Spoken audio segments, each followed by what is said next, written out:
guys, welcome back to Gucci Garage, and we want to give a big shout out to McKinleyville Chevrolet and Buick today for making this video possible. Today we have the 2018 Traverse. This is the all-wheel drive premium edition. Let's get to it.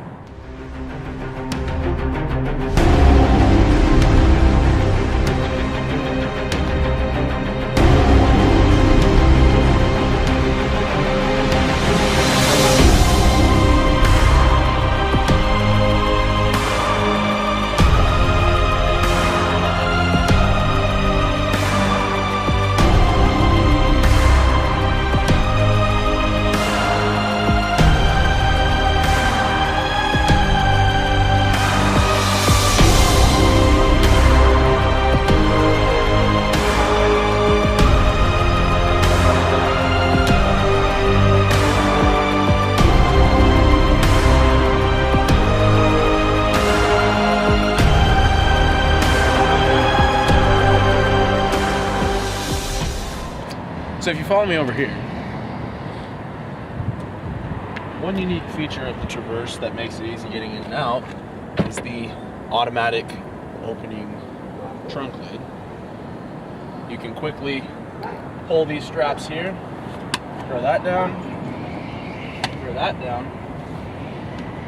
you know, if it was not the seats all the way back, throw all your groceries in there, a little click, and you're out of the store. Easy to go. So when you look at the front end of the Traverse, it actually has some very odd but aggressive looking headlights. Now the curvature of the light is, yes, it's an aggressive look like Chevy likes to do, but if you actually get inside and look, you have these weird, almost like a supercar looking type of light for the low beam and the high beam. They look equally, I would say they actually look cooler when they're off, but at night, I'm sure you get a really nice look for them.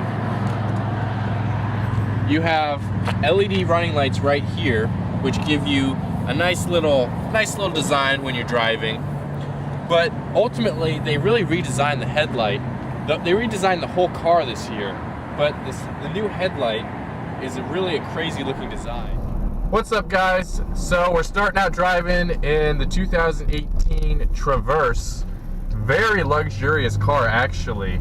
Super comfortable. Yeah. You have captain seats in the back for your passengers. I was sitting back there while John was driving me. Mm-hmm. It was nice. They recline. You can go back a little bit, and it's just really nice feel back there. You have climate control in the back too, just like you have up here, which is nice. It even has a third row seating, which is really nice. Full leather all the way to the back. Everything is standard leather in here. This is the Premier Edition, so you are going to expect that higher end feel to it. I mean, we have leather, like I said, everywhere. Heated steering wheel. The titanium black interior that Chevy does looks clean. Right. It's not quite, you know, say carbon fiber or something like that, but you know, this is, you wouldn't expect to see that in a car like this anywhere. It's a luxurious feel. It's sleek, it's clean. You have a 9-speed auto in a crossover. Yeah, essentially. This thing very much mimics almost what feels like a mini Tahoe. And when you get inside, there's nothing mini about it. There's plenty of legroom in every row, except it just doesn't have that hulking, oversized feeling that a Tahoe has. Feels a little lighter on its feet. A little lighter on its feet, a little tighter steering. It's got a little bit more of a car feel and less of that truck feel that you get from a Tahoe, because it's closer to the size of, you know, a full-size truck. And you have perforated leather. You got, shoot, man, they got every kind of trim in here, actually. You got everything. You got nice orange stitching, which really it's like pops. a burnt orange, and it looks real nice.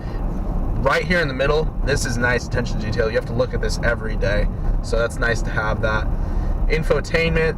It's got a big screen, and it's really the center of the car. I mean, that thing is the size of the mini iPad. Yeah. I mean, it's big. It's really nice, and you press a button and it raises up for storage in the back. Yeah, I mean, you got down. a good, you know, a good depth, a good box back there. You can throw a nice watch, jewelry, whatever you're carrying that you don't want left out in the open of the car. A good little hiding spot. Yeah, and not to mention that we're in a full-sized family vehicle, and on a back road, I'm getting 31 miles to the gallon. That's what you get in a newer, an 18 brand new vehicle these days. You can get a vehicle this size and still get 31 miles to the gallon versus, say a couple years ago, or even going to a full-size Tahoe, maybe you're getting, 15 on this road. Yeah, they've come a long way. So this car is very focused on practicality in every direction, every single direction you could think of. So overall, it's a joy to drive. It's got, like we said, almost every amenity you can think of: heated seats, cooled seats, Bluetooth, nav, OnStar, even the rear view mirror up here. You flip the little tab on the bottom, and it shows a direct camera live recording footage of what exactly is behind you, and it's crystal clear. It's not quite an iPhone clarity, but it's clear. It's really hard not to just sit there and watch it because it's so alert. You don't see, the nice thing about it is you don't see any of your passengers when you're looking. You don't have that depth that you have to look past. It's just right there. It's right there. You don't have 3 rows to look through. It's everything behind you. You do, on the mechanical side of it, this is the all-wheel drive version, which is nice. Typically, this is more like 4-wheel drive in a sense. Typically, when you have all-wheel drive, you're locked into all-wheel drive. You have all-wheel drive 100% of the time. With this car, you actually have a little knob, and you can switch back and forth between 2-wheel drive. It sends it to the rear, or 4, where it uses all 4, and you have mountains. It'll adjust for mountains, and just like a little, kind of like an off-road. Yeah. Like suspension sensitivity, basically, on what it will take. Changes the way the transmission will shift, because you do have nine gears to choose from, so it can vary which ones it wants you to really hold on to, maybe skip past, which is nice. It does. This isn't a turbo car like a lot of Chevys are. It's just a V6. But the way that the transmission meshes with it, when you first start off, it actually gives you kind of a turbo feel, because it goes up and you're going, and then it goes faster. It almost builds power like a boosted vehicle. It doesn't feel. It's very linear, but it's also not a kick in the back of the head. You know what I mean? It builds power consistently, but it picks up quick too. It has that boost-esque feeling to it. It's an odd feeling, but it's actually cool. 9 speeds are not as there's a lot of 8 speeds in the market, a lot of 10 speeds in the market, but 9 speeds are not what I'm as familiar with. But Chevy seems to have done a pretty decent job with this. Yeah, and with that 9 speed, that's what brings you the great fuel economy, because it can put it all the way at 9 when you're on the highway, and you can be getting your gear ratio is perfect for getting good gas mileage. And then when you need to pass someone, and you want to get on it, it drops 4 gears. Yeah, and gets the RPMs right up. Yeah. One thing we were noticing when we were coming off of the hill on this back road here in the car is it was holding the RPMs. We weren't even pushing the brakes or any of that. It was holding the RPMs around 3,500 to 4,000. This thing taps out about 6,500. That's nice, because that's not chewing up your brake life. This transmission is working with the brakes. It's not, all brakes. That's one of the things people usually like about having a manual, is that you can kind of use the transmission and the brakes to get that very controlled feeling. But this thing seems to have that new technology to where it's doing it itself. It's working with you, not against you. Yeah, it just holds the gear automatically. It knows what needs to happen, which is nice if you're going down a hill. A lot of cops like to hide at the bottom of a hill, and typically your transmission... You have some experience with that. Yeah, I do. I don't want to talk about it. Typically, your car will speed up as you go down unless you ride your brakes, which who wants to ride their brakes? You're going to fry them at the end. Or you can gear down, and a lot of times when you gear down in cars, your RPMs will just fly up, which is annoying. But this one, it just holds your speed down, so you don't have to worry about speeding up, get to it going too fast, get out of control, or get a ticket, which is a nice feature. You also have Android Auto, Apple CarPlay, Bluetooth, all the amenities in this car that you need. It does come with a sticker price of $50,000, which, but taking count, this is not the base model. This is not the base. This is the top of the line. Yeah, if you want to come in and get the best of the best, this is what you're going to be paying. And for $50,000 for what you're getting, that's actually a pretty good. You're not quite as high as the $77,000 Tahoe, but you still have just about all of the features except for the size of it and the big beefy V8 that comes with it as well. And if you're so pleased to, if you like to drive and have a little bit of fun, I mean, I wouldn't say this is terribly fun, but if you enjoy a little bit of more interactive driving experience, on the top of the shifter here, there is a plus and minus. It's not quite paddles, and it's not quite a manual, but it is an auto 9-speed, and you do have the button there if you want to manipulate it a little bit, or maybe you're off-roading and you want to stay in second gear or first gear, or whatever it might be that you're doing.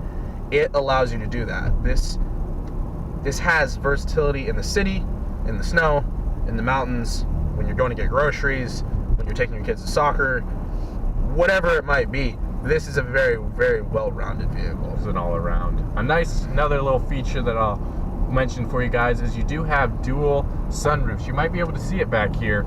You have this sunroof is stationary. It doesn't open. It's just for light and things. But this one, it tilts, slides. It's your full feature moonroof. But it's nice to just be able to have some light back there, some natural light, while your passengers are riding, because ultimately you're back there in a captain's seat riding in luxury. Yeah, you want to have just as much comfort as the people in the front seats. But and not have that sacrificed. Or maybe you want some shade in the front seats, but the people in the back want some sun. There's that option. You don't have to argue over who's getting what. You just can completely have your own setup. Yeah, it's very nice. What would you score this car on a scale of 1 to Gucci? No, this isn't a vehicle that I'm going to go buy to have this insane amount of fun in or anything. Not that you couldn't go on. Now this thing to me screams road trip car or family vehicle. Most definitely. This is not what I would say I'd buy for an everyday driver, or the fun sports car on the weekend or anything like that. It's nothing of that. But as far as practicality goes, and as far as usability and all that, to me this is pretty good, especially at the price point you're at. The fact that it's the Premier model. There's not a lot of features in here unless you go to a completely different class of vehicle that you're missing. This gives you everything you really could get in a modern vehicle. Yeah. Every really amenity that you could really think of is here. So to be honest, this is, looks, sure, we could argue looks, but it's a sharp looking car. It's not a bad looking thing. Now they redesigned it, and it's a really nice looking car. It's clean. I would say, it's close to 5 out of 5. This isn't, like I said, the most exciting vehicle ever, but for what it is, it does everything it's supposed to do properly. And it even gives you a 2-wheel drive mode, which, why you need that in this, I'm not sure, unless you're trying to just have fun and spin the tires or something. But but it has it. You're not locked in all-wheel. You have 2-wheel. You pretty much can customize whatever you want. You can change up the dash if you want. Well, and it'll help you a little bit with your fuel economy too, because it'll release the fronts, and so it's less what's the word I'm looking for? It's less drag on the engine. Yeah. It's not having to power as much, so it's just a little easier on it. And it also, you're not going to have any problems with it wearing out, but it'll just save it, make it last even longer. Chevy has come a long way with their reliability, so they're very good with, even the older Chevys lasted a long time, but they've come into a new era where they're even 100,000 is something every car should get, and Chevys do that. They get 200,000 easy now. Yeah, so there's not gap of Honda and Chevy anymore. It's pretty much it's neck and neck. Yeah, this day and age, that it used to be a huge gap of cars that died and cars that lived for a long while. Well, they've come together, and The technology's advanced so much. And it comes more now to price point and preference. Yeah. Not so much of you worrying about so many little things. And of course, warranties come on these things brand new anyways. So, Yeah. well, that's about it for today, guys. We hope you enjoyed the video and hope you enjoyed the content here of the car. Go check it out at McKinleyville Chevrolet and Buick. Yeah, definitely. And Remember to like, comment, subscribe for more content, and keep it Gucci. Yep. Have a good one.